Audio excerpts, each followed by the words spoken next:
Most azonnal kiveszitek belőle a követ, vagy tasmit kaptok. Akkor ezért vagy neki a helyed, baszki.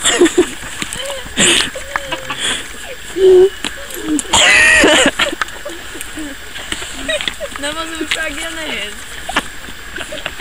De gyorsan már jön valami. Mondtad, hogy követ hoztál gyújtani. Csiholni akarsz?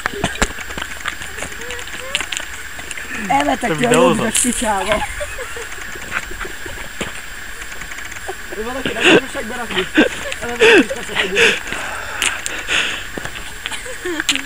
Hagyd meg!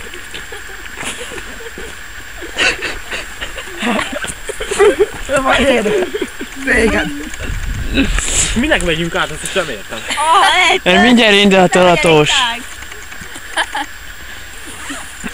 Egy kitágul. Ha egyeteket tőlünk nem kérte az engedést.